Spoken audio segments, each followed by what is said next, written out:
Hi, everybody. This is Kathy L. Murphy, the Pulpit Queen, and I am here in my little cabin in the woods called Murphy's Law in East Texas. And I'm here with fellow Texan, Susan Peterson, who's one of my favorite bloggers. She has Sue's Reading Neighborhood, which, if you haven't been to it, you all need to join and go and see what all she's doing to promote authors and books. She is amazing. And Oh, she is yes, and unfortunately last time we met live in person, I got to do her hair. So we're on hold until we can do that live event again, but it really has been one of the highlights of my 22 years of doing the Pulpit Queen Girlfriend Weekend Book Club convention. But you have some special authors with you today. I And do. so I'm going to put you on speaker view and turn the Okay. program now over to you. And then about the half hour, we're going to do open up for discussion. Okay, Okay. here we All go, right. Susan. All right. Thank you, Kathy, for having me here again. This is my fifth girlfriend weekend and my third panel, I guess, that I've done. And it's just so we were in Nacogdoches, we were in Jefferson for a couple of years, and now we've done this, and it's all fun. No matter how we do it, it's always fun. And those of you who don't know, in 2020, when I hosted the panel, Kathy was reliving her days as a hairstylist, bookstore owner, and she put me in a salon chair and fixed my hair while I was doing my panel. And my hair was teased out to about here, hairspray, and it was beautiful. I had no idea what was going on, but it was a lot of fun. So yeah, Do you remember all who was on your panel that year? I do. Marilyn was on my panel. Marilyn Barbara Rossi? Davis was on my panel. Eldonna Edwards was on my panel. And Deborah Mantella. Yeah, great group. I think they were Yes. kind of in shock. They just kept kind of looking sideways as your hair kept getting bigger and bigger and bigger. Okay, who's Yeah, here they today? were great. So this year I have four authors that I brought with me this year. I'm going to read a little bit about them. First of all, if you don't know, I run Sue's Reading Neighborhood, and I just go on there and talk about the books that I like. And I found out today, Teresa Bakken, who is doing her podcast with Donna Everhart. I didn't know this, and Donna didn't know. Donna has a book coming out in a couple of weeks, and she met Donna through my group when I reviewed the book a few months ago and talked about it, and they got in touch through that. And Donna had no idea that I was the catalyst, but so that was fun to make another connection. And so the four authors that I have with me, I have connections with them in different ways. Carrie Schaefer, also known as Carrie Ann King. I think we just met online. I think the first time, and it's been years, it's been a long time ago. I think I won a book of yours. I think I won Closer Home. And that was the first book of yours that I read. And we just had this instant connection, I think, with your books and with our personalities too. Carrie has a great newsletter, which is a lot of fun. Kathleen Rogers and Joanne Easley, I met both of them at Pulpit Queens.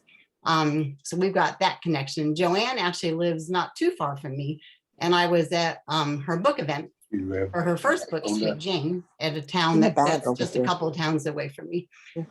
And Annette, I think I just met Annette when she joined my group, if I'm not mistaken. I think that's how we met, when she found my group and joined it. And I probably didn't even realize you were an author when you first joined. So, and now I think you're working on your third book. So it's fun to make all these connections. It's a lot of fun. So I'm going to introduce them and read a little bio for each of them, and then we'll talk about their books and their writing. So Carrie Schaefer is also known as Carrie Ann King, and she is a firm believer in writing what she loves and has gleefully reveled in fantasy, paranormal, mystery, and women's fiction, which she writes under the name Carrie Ann King. And those are the books that I'm most familiar with Carrie. In addition to writing, Carrie provides coaching, online classes, and virtual assistant services to other writers. When not absorbed in creative pursuits, you'll find Carrie hanging out with her real-life Viking on their little piece of heaven in rural northeastern Washington. And it's beautiful there. I would like to go.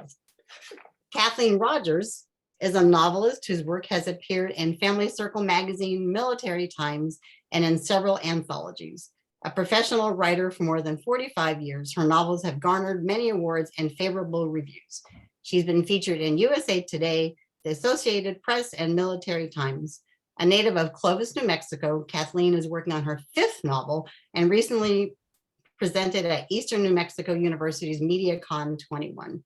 Her 4th novel has received a whole bunch of recognitions. I think there's seven different awards and recognitions that it has received. So that's wonderful. Annette Anders grew up in Germany with a love for the idyllic world created by Astrid Lindgren and the sassiness and independence of Jane Austen's heroines. She is a huge Charles Dickens fan, but also admires many contemporary authors. In 2018, Annette turned her passion for books into a freelance editing career, and in 2019, found the inspiration and courage to write her first novel, Turn Back Time. Her first 2 books have received multiple awards for outstanding fiction in contemporary romance and women's fiction. And last but not least, Joanne Easley's award-winning debut novel, Sweet Jane, was released in March 2020. The novel was named the winner in adult fiction at the Texas Author Project and shortlisted for the Sarton Award and Eric Hoffer Award, among others. A retired registered nurse with experience of both the cold clinical operating room and the emotionally fraught world of psychiatric hospitals, she lives and writes on a small ranch in the Texas Hill Country. Just One Look is her 2nd published novel. Her prize-winning short fiction and poetry have also appeared in anthologies. So some very creative, talented women here today.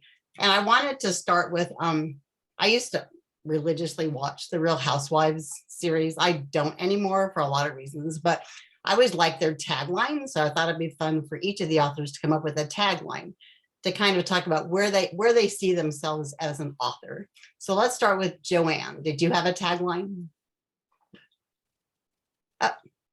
She's on mute.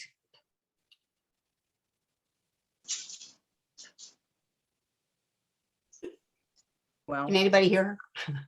There you are. hi, I'm here. There I you go. was trying to turn off the sound of all the messengers that I'm getting, and I can't. So if you hear little sounds, that's what that is. My tagline is fiction about complicated 20th century women who eventually figure it out.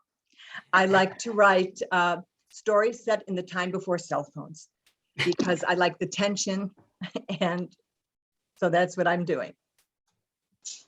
Very good. Kathleen. A former frequent contributor to Family Circle magazine and Military Times. I'm a writer who's not afraid to take risk as I tackle tough subjects in my work as a novelist of contemporary fiction. And I will say in my latest novel, The Flying Cutterbucks, I set the story against the backdrop of the 2016 and 2020 presidential elections set in a small town in New Mexico. So I think I tackled some tough subjects. Yes. Thank you. And you did. Annette. Hi. My tagline is books that are telling more than one story. And I came up with that because when I researched Turn Back Time and I try to find background information, background stories that connect with my plot. And so by digging into other books, into other stories, I thought there's more than one story to tell. Good. Very good. And Carrie. Hey, I struggled. I went with It's hard. Magic touch tales of strong women on journeys of becoming who they were always meant to be, which I think encompasses kind of all of my Carrie Schaefer and Carrie Ann King books. I also deal with difficult subjects. I'm a mental health counselor also in another life, and I've been an RN. So I get into things from suicide to postpartum psychosis, and yet there's always a lot of hope and generally a happy ending because that's where I live in the world. And that's what I think about your books when you talk about the tough subjects. And when I read Carrie's books, a lot of times she'll get messages from me, like if I'm crying or something has really moved me in a certain way. I get a lot of that in Carrie's books, which is always fun. right, so now I'm going to have them each talk about their books. That's one of our picks. And I want you to talk about the book, what it's about, what your inspiration for the story is. And what do you want readers to get out of it? How do you hope that the book makes readers feel? Let's start with Annette. Okay, I knew that was going to happen. I'm just random. That's okay. What inspired me to write was I had nothing to read, which has never happened or happened very seldomly. And I thought about books and what I would like to read, what story would interest me. I'm a huge fan of Phantom of the Opera, and that is the very short version of what inspired me to write. I saw a starting scene where a woman is crying over that book, and I took it from there. My books are about second chances, about relationships, and about lifelong dreams. And what I want a reader to take away from it is mostly, I want them to relax. I want them to escape from everyday life and just to maybe get inspired by a book to do something different. Good. Do you have a copy of your book so we can, for Turn Back Time? Turn Back Time. And can you tell us a little bit what it's about? Turn Back Time is about a woman who her boyfriend dropped her and she cannot move on. She is stuck. She wants to get him back. She runs into him again a year after they break up, and she doesn't know how much she can trust him because he broke her trust. So what she doesn't know is that he had long buried insecurities when it came to relationships. So they both have to work on overcoming their past, their fears, and work together to move on. That was my debut novel. And since then I have 2 more books released and the 4th one is coming out in March. Very good. Carrie, let's talk about other people's things. Okay, all right. Here's Other People's Things. This book is a little bit different for me and lots of fun to write. So our main character in this book has an unusual sort of a problem. She encounters objects that feel like they're in the wrong place and really, really, really need to be moved. I mean, really need to be moved. It's a compulsion. So she calls it her object relocation program. And of course, everybody else in the world calls it stealing and kleptomania. So she's been in and out of jail. She's been to juvie. Her life is she's a major catastrophic failure to launch, is how she thinks of herself. So when the book begins, she's got out of jail. She's going to be divorced because she has moved something very valuable that belongs to her lawyer husband, and he's threatening to send her to prison. Her sister has given her a job in the family house cleaning business, which you can guess is not a good place for Nicole because, well, she moves things. And lo and behold, she tries really, really hard, but she moves a old beat up paperback novel that nobody's even going to notice, as she justifies it. Nobody's going to care, from one house to another. And it starts this chain of events that brings people together, uncovers secrets that have been buried for a very, very long time, and sets her off on a little mystery with a really, I think, very sexy PI named Hawk.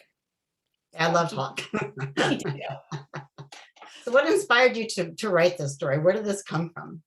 This particular story, honestly, I don't know. I sat down one day, I needed to have a new book, and I wrote at the top of the page, auditioning for new ideas.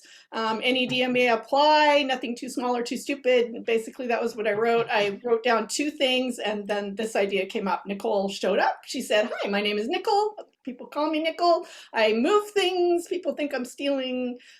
It just went from there. I don't know where it came from, but those are my favorite books, the ones that just show up like that. Joanne, let's talk about your book. This is my second novel, Just One Look. And I wrote it sort of as a homage to the neighborhood that I grew up in on the south side of Chicago. I no longer live there, but I still have connections to that. And it was a wonderful growing up period. And it's the story of Danny Merrick, who fell in love at the age of 13. And her parents thought it was puppy love, but she was sure that her future was set. And her fiance died in the Vietnam War, and she went off the rails. She did not cope well. And when she came out of her grief and depression, she emerged a little bit of a monster. And she would go to all the bars down on Rush Street and Division Street in Chicago and play havoc with men's hearts, step on them and crush them. And eventually she marries, not for love, but for money. And after a night she'd rather forget, becomes pregnant. Well, she wanted to leave this husband, and he left her in a different way through suicide. And she reinvents herself and takes care of her daughter and works in the marketing industry. And basically it's a book about love, many flavors of love: first love, lost love, sisterly love, motherly love, and second chance love. And while she self-sabotages all of her chances at romance and feels unloved and unworthy, she eventually does get a second chance. I like to have happy endings, and I like people to relate to my characters that are going through tough times and eventually come out the other side. So where did this particular inspiration come from for this book? Was there a Well, I fell in love when I was 13, and I was sure it was the real thing. It wasn't meant to be, and I lost him, but I lost him to drugs during the 60s, and he was not anything like the character John that's in the book. But that was the inspiration, the deep, piercing feeling of first love and what happens when you lose it. It's never left me. Wow. Kathleen, the Flying Cutterbucks. So I'm going to cheat and read the line from one of my endorsements, and it's our Pulpwood Queen author, Johnny Bernhard, one of the faves. When national politics triggers a buried family secret, the Cutterbuck women do what they do best: persevere. Their story is the story of a resilient American family, fragile in its unmitigated loss, triumphant in the ties that bind. With a page-turning narrative and an authentic sense of place, the Flying Cutterbucks will make you laugh and cry, while never forgetting the voices of Jewel, Aunt Star, Trudy, and Georgia. Oh, so the Flying Cutterbucks is set in the fictional town of Pardon, New Mexico. And I set it against the backdrop of the 2016 presidential election, and I try to balance certain things. I don't consider myself a political creature, but I sort of became a reluctant activist, like my protagonist, Trudy Cutterbuck. She's a retired flight attendant from Southwest. She's taken an early retirement to come home to Pardon, New Mexico, to help her mother, Jewel, sort through a house full of decades of mementos. Trudy's dad was a fighter pilot for the Air Force, and he went missing in action in Vietnam in 1972.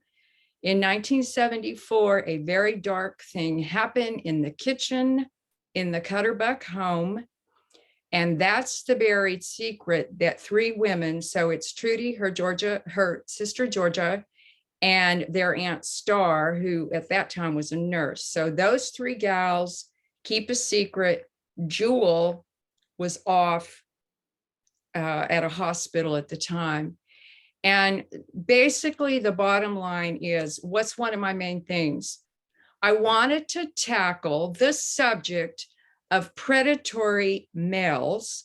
I wanted to tackle the subject of people getting away with sexual assault, and especially men, either with money or with power, even up to the highest levels of the government. But the story takes place in little tiny Pardon, New Mexico, with one chapter in Texas. The other thing I have a passion about, and I don't like to be pigeonholed as a military author. I really don't like that.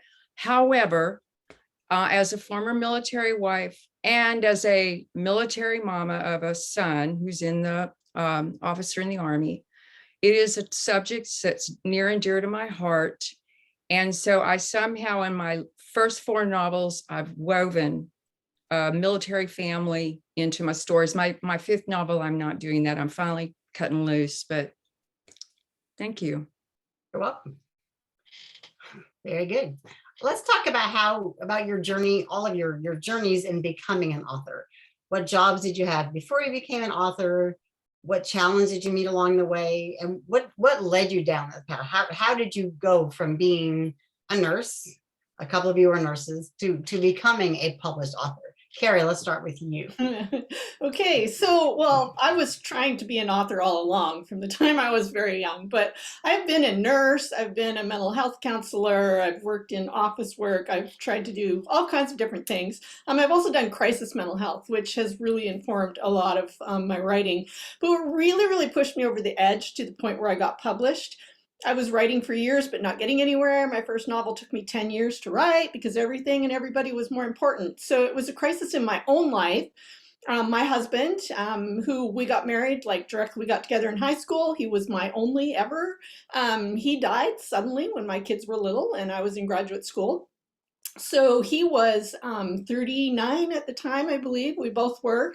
That really opened a door for me. I realized it's like, oh my God, he never got to do all of the things that he wanted to do, and this thing was random, and I could die tomorrow, a tree could fall on my head, and I would never have become a published writer like I always dreamed of being. And that was the point where I actually got really serious about it. It's like, all right, I am making time for this thing. This is a dream. This is something that I really, really, really want. So yeah, that's when I got serious and I started making time. And I also had developed a have to do it even if I'm scared to do it life philosophy at that point. So once I'd written a draft, then I had to start sending it out because I was scared to send it out. I had to go to conferences because I was scared to go to conferences. I had to talk to agents at the conferences because I was scared to talk to the agents. And really that's what led me down this very awesome path of, being a writer. So I was published while I was still working, mind you. Oh, wow. Okay. Just get a book published and get to quit your day job generally. And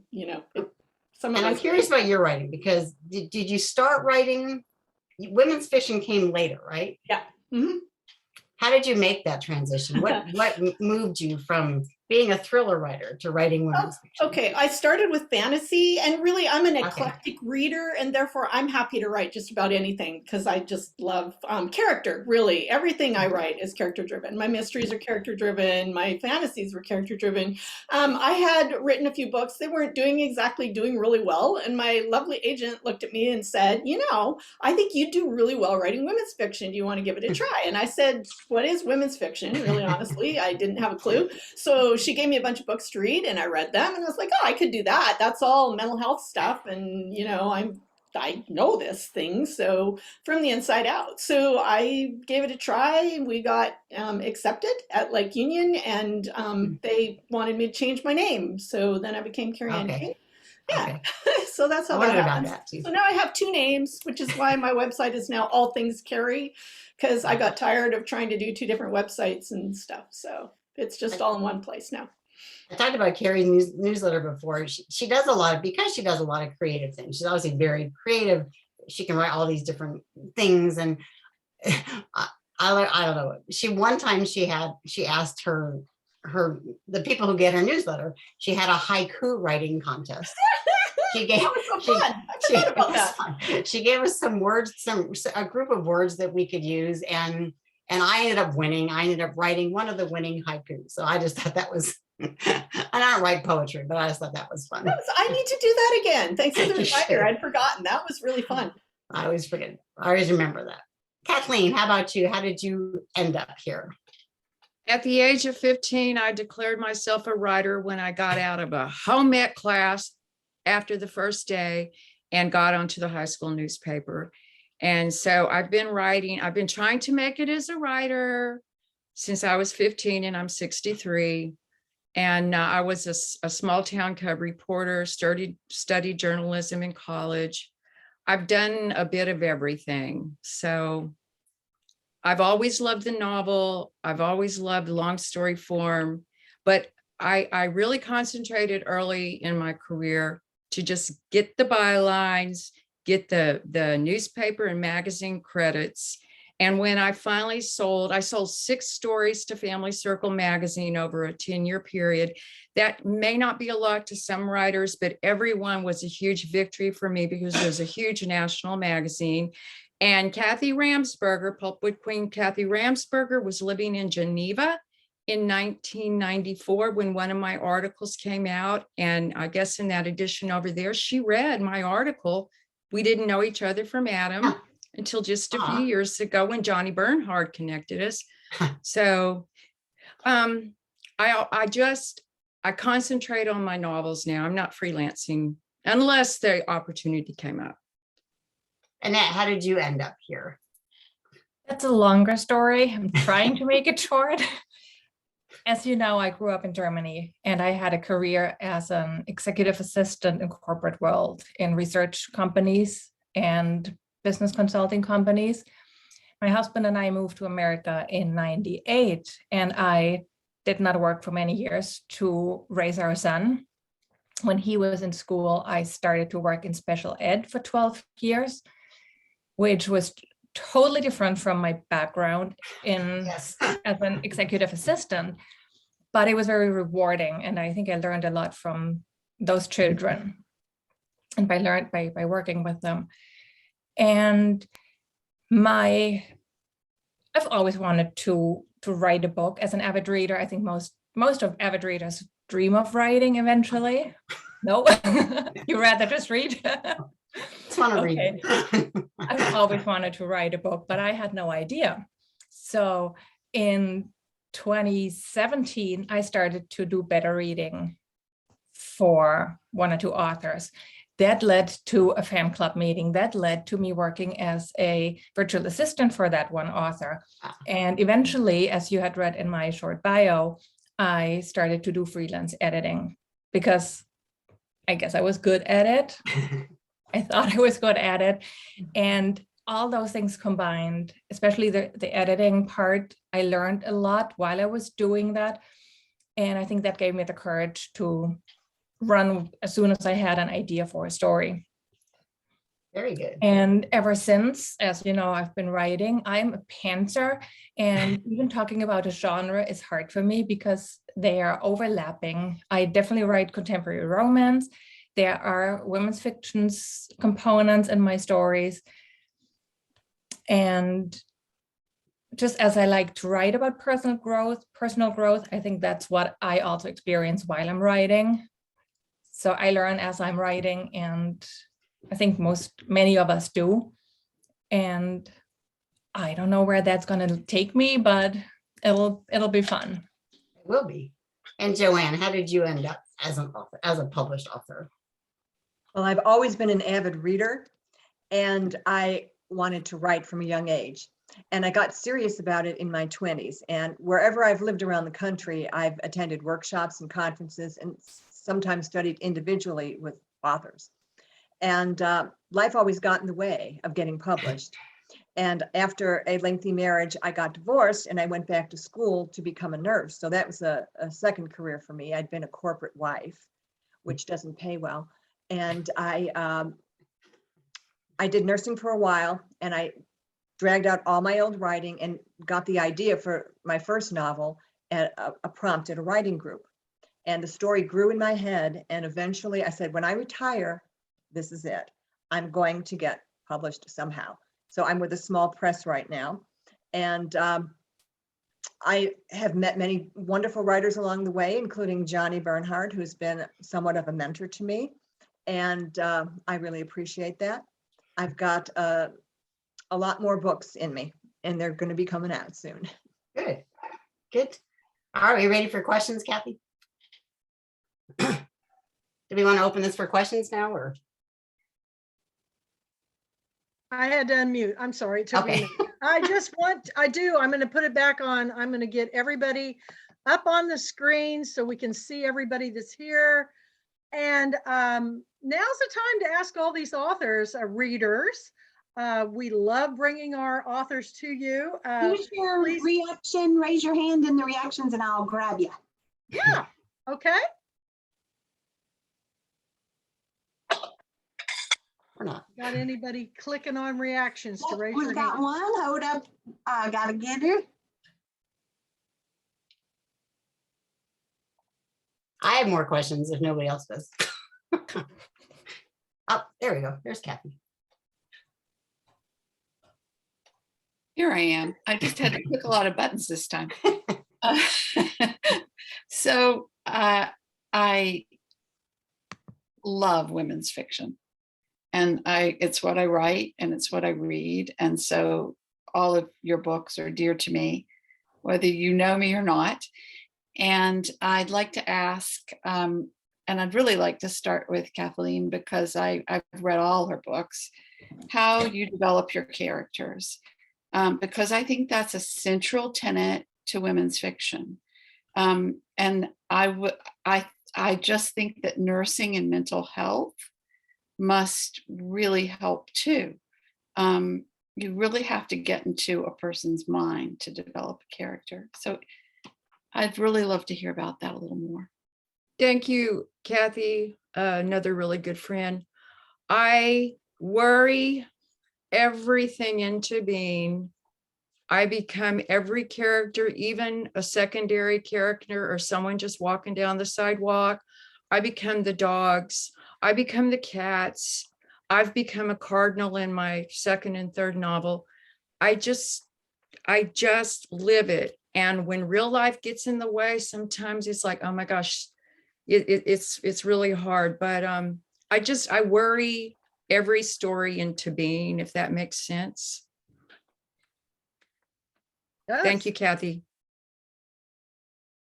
Who else? Who has a question?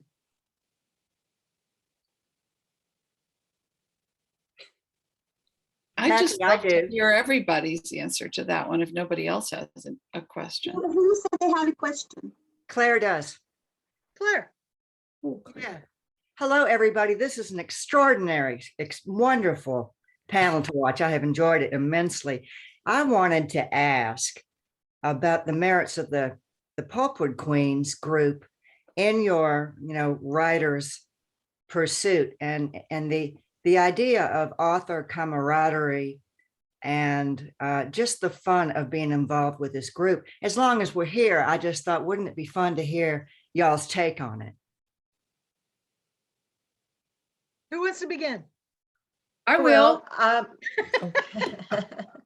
Go ahead. Oh, I've heard about the Pulpwood Queens through Johnny Bernhardt. And I started following them, and I went to the conference in person in 2020, and it was an unforgettable experience for me. I met you, I met Kathleen Rogers, I met Joy Ross Davis, I met so many wonderful, supportive women. And when I got home, I wrote an article about it, and it was published by Books by Women, and online there on Twitter, Women Writers. And I talked about my experience, what would make an isolative woman living in the Texas Hill Country drive 500 miles through a driving rainstorm to go to Jefferson, Texas, where she only knew one person. And at that time, I only knew Johnny Bernhardt.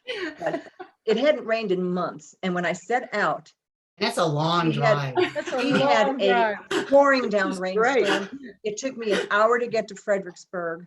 And I almost turned around. I said, no, I have to go. I felt a pull to get there. And I'm so glad I did. And I've just been delighted to meet the people from Pulpwood Queens. And the organization means a lot to me.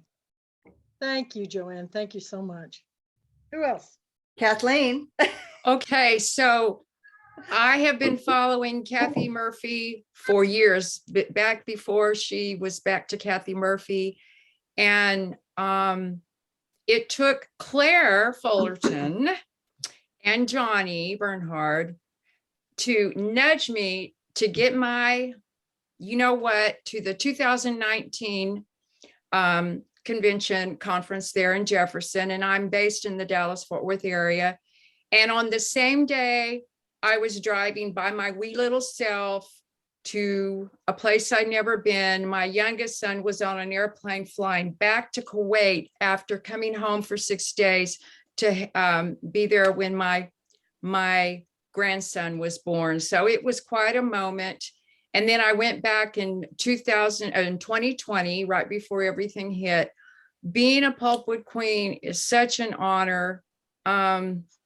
It's one of the highlights, and I'm very proud of it. And I've met so many wonderful people, and the guys too. And Mark Green, he reached out to me in 2019. Mark, some of you know, has a military background.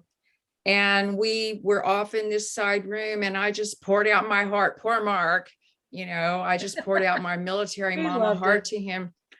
And I bought his book for my son, got it autographed, but just amazing people. And Kathleen, I believe you met Jonathan Hout. I've never known how to correctly enunciate his name, but anyway, and he had you on his podcast with the Pat Conroy Literary Center, and that was a incredible connection made at the Pulpwood Queens. And thank you for that, Claire, because you know me, I was shaking in my boots in 2019. You made the introduction. I got all tongue-tied meeting Jonathan, telling him I was a huge fan of Pat Conroy and never got to meet him in person. And then in 2020, I got to see Jonathan again, and he invited me.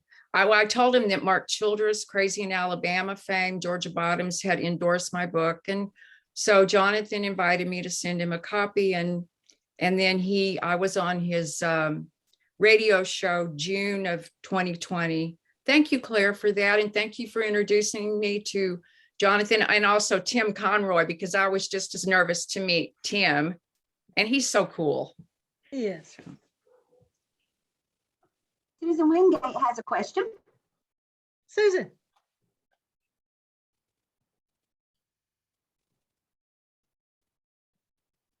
This is for Carrie and King. Carrie, hi, how are you, Carrie? Hi, I'm good. It's good to see your face and see you here at the Pulpwood Queens. We've talked before on the show, on Dialogue, and it's just really great to hear your story. I'm wondering, and you impressed me on Dialogue as well, and we talked a little bit about this, and the fact that your background, your mental health background, to me, as somebody who really enjoyed learning that in college, and of course I only took like this much, just to satisfy the requirement. What you know and what you bring to the table with your stories is a phenomenal amount of knowledge. It's just incredible. What I was wondering is, do you worry about having, and this is something that people that write memoir have issues with. Do you ever worry that somebody might recognize something, one of your clients maybe might recognize something in one of your stories? Yeah, I'm really, really careful about that, as far as I can be. I guess, it's always a risk, but I'm very careful. If I take a little piece of anything, and I know that it happened with a male client, say, then I'll make sure it happens to a female client, or I'll make them be in completely different situations. I try not to take anything directly that I've really, truly experienced, and just take the kind of the atmospheric part of it and the parts that I know. Although I do have to say, I read a lot of domestic violence. I've been realizing that lately, and it's an interesting thing to me, because my first books were grief books, and that was fair because I'd been through a lot of death, and so they were all funerals. My Viking pointed it out to me. All your books start with a funeral. I'm like, okay, I need to fix that.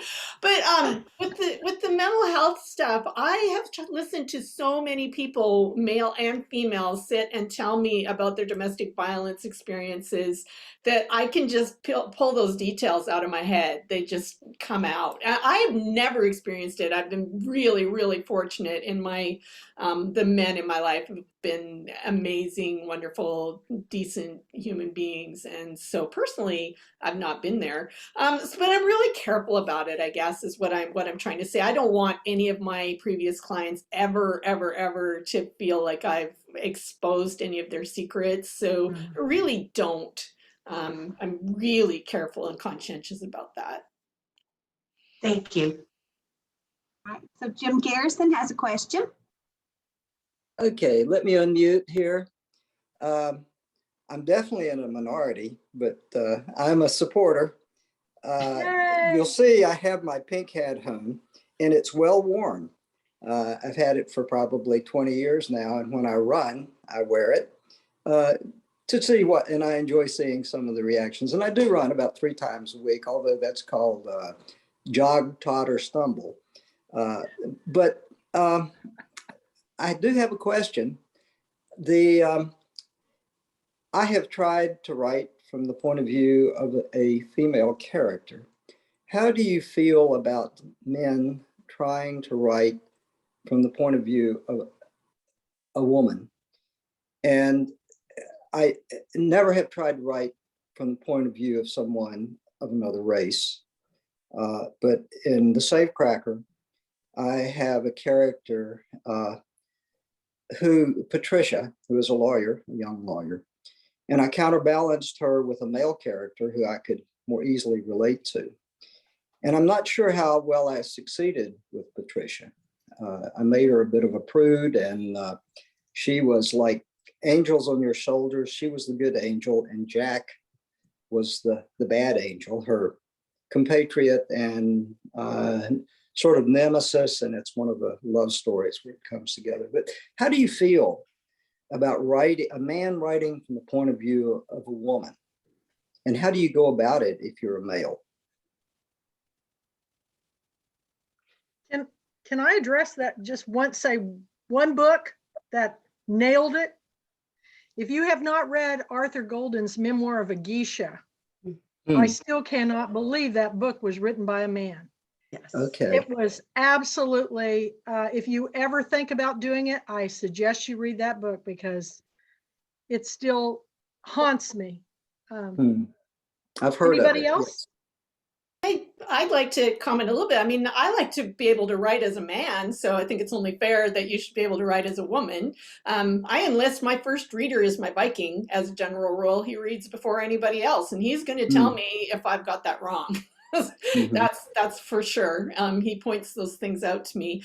But you know, we're all humans, so I guess I get into the head of a male character the same way I get into the head of a female character. Is like, we're all human. We all feel the same things. What might this person feel in this situation based on their conditioning in life and what they've been taught and what they've learned, and the differences in the body? You have to take that into account as well.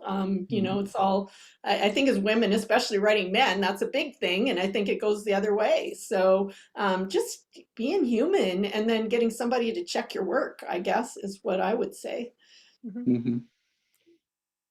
I did have several friends, including a former lawyer I work with, look at it, and the women, and you know, the lawyer didn't like a sex scene, and so I took that out. And I somehow feel like that may have been, she couldn't imagine me in that circumstance. And then I actually changed the ending because I had someone who didn't want to end on the note it ended on. But then the other woman who read it loved the ending, so it was a quandary. But thank you for your comments. I'd like to say Kathleen and Johnny Bernhard gave me lovely endorsements on the back blurbs on my book, and I really appreciate it. My wife and I, June, have been listening or listened to the audiobook for The Flying Cutterbucks coming home from Colorado, and Johnny and I exchanged working copies of her first novel, and also the novel where I use the female lawyer, the safecracker. So I appreciate all the support I've received from Kathleen and Johnny and Kathy Ramsberger on the program that I did with her. She was very indulgent of my talking too much. Okay. Thank you. Marquez has a question. Speaking of, we're just running close to time. Sorry, Jim. Unmute myself. Thanks, everybody. I'm from Reading Corner on Facebook. I had a question because I read a lot of women's literary fiction because that's what my book club likes to read a lot. So I was wondering, how do you guys as authors make sure that you have equal representation of your characters of all different types of women in your book? That makes sense. Anyone can answer. Anybody? I'll go. Okay. I'll go. Okay. Are you talking about all the different types of women characters in an? Yes. Okay, so what I'm doing is I'm, inching up there in age. I like to write, nowadays I like to concentrate and have some of my main characters as mature women, and not everybody's 30 and 20 and even 40. I like to write one of my favorite characters in my latest novel. She's 81 and I think she's pretty awesome. And I just try to balance it out. I have teenagers show up. And also back to that question earlier too, I've written in the male viewpoint in my first novel. I don't know if I'd want to do it again nowadays, but okay, let somebody else talk. Anybody? Well, in my current work in progress, I tell the story of characters from my first novel, Sweet Jane. My main character is Lauren Eaton, and it was Jane's AA sponsor. And I tell the story of her life from a cattle ranch in Mineral Wells, Texas, to the runways of Manhattan, to working for Neiman Marcus in Dallas. And I have characters of different races, and I have characters of different ages. In the current story time in the book, Lauren is 62 years old. So I have a diversity of age and race in that book that's coming out soon. Jacob, I want to address something too. The majority of people that buy books are baby boomers and women. Okay. And the one thing I've noticed about all the books that are coming out now is so many of them are about young girls who are wanting to get married or, have a baby and all these things. And quite frankly, the readership in my book club has, their grandmothers, we have young people, but I think that's one of the reasons why I picked so many independent publishers and self-published books, because the books that I receive from the major houses are all about kids. And I think that's great, but we want to read books about women and men of age. And as far as timber guys, bring them on. We want them all to join us, Jim. I have from the very beginning, because I read men's stories. I enjoy them thoroughly. All the guys that were on our panel this morning are some of my, favorite reads. I keep telling people I'm one cat. I don't like you to put me in a box. I want to read everything. And I want to represent also those of us who are invisible. So, if you have a book that's set in another country, if you have a book told from a voice that I have never heard before, I proudly will say that I read all genres, and I picked everything I can think of except erotica. That's just not something I want to do. But if you've got a great story that hasn't been told before and well written, that's what I want to read. And I think we can learn from everybody's books. And so we're on a membership drive, everybody. Bring everybody into the picture, because membership for readers is now free. And we want to serve you by bringing all of these wonderful authors to all of you. So Anybody else want to jump in? I will real quick. I really, what you were just saying, Kathy, really resonates with me. My Carrie Schaefer books, I have a little series. It's a paranormal mystery series, and the protagonist is 60. And I was told when I started trying to sell that I would not be able to sell this book because nobody wants to read about an investigator who's over 40. Can you make her 40? I'm like, well, you know, she's undercover in a retirement community, so I don't think that's going to work out real well. So it went small press, and then I got them back, and I'm just doing it myself because it's fun. But I love writing older characters. I usually have a mix in my books. I usually have somebody who's retired and somebody who's in their middle years and a teenager, and all the stories, because they're all.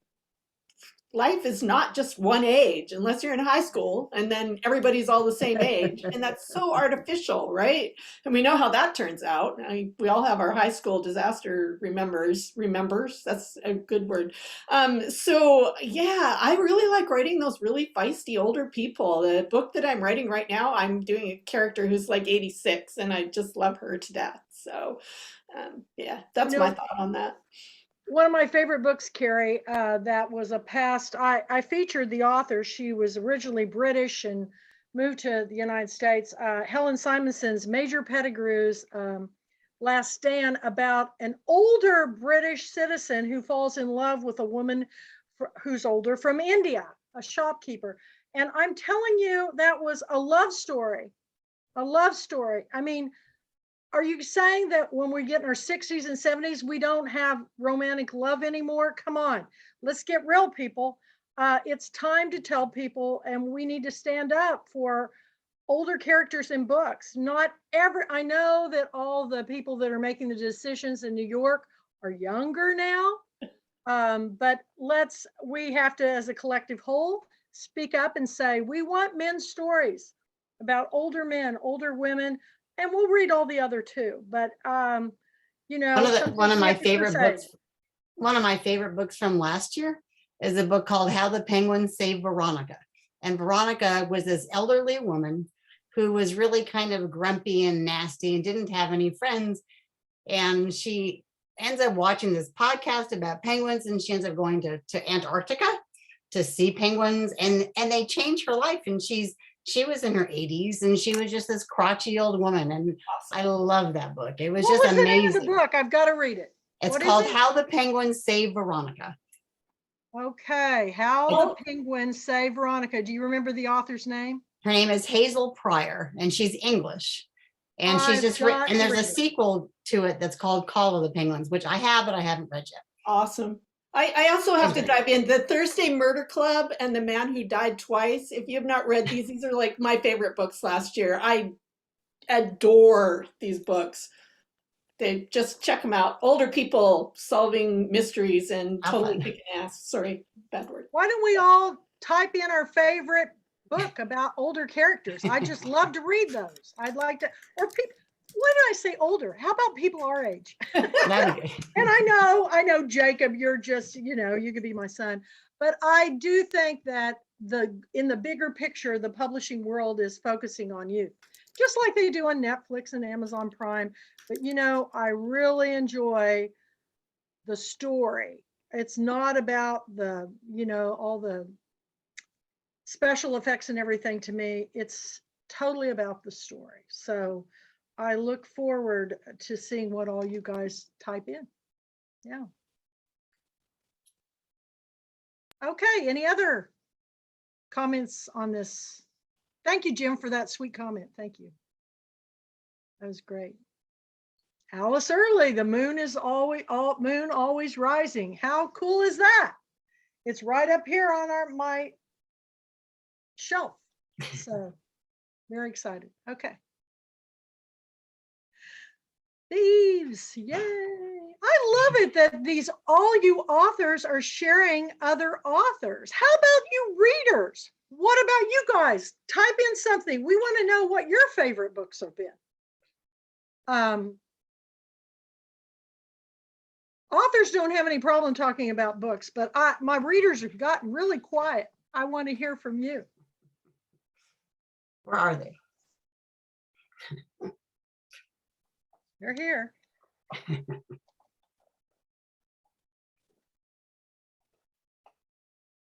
All right. Anything else, Susan? I don't think so.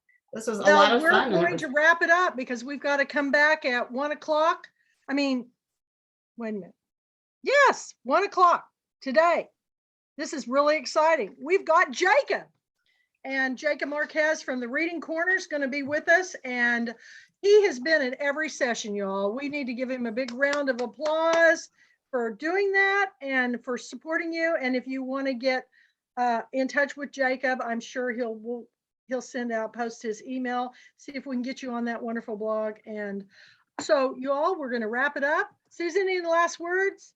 No, just thanks everybody for being here, and we'll see you soon. It was a wonderful panel, and I'm Thank posting photos of all your panels up on social media. So be sure and comment and hashtag, Mandy, it's hashtag Pulpwood Queen or hashtag, what's the other one? Pulpwood Queen.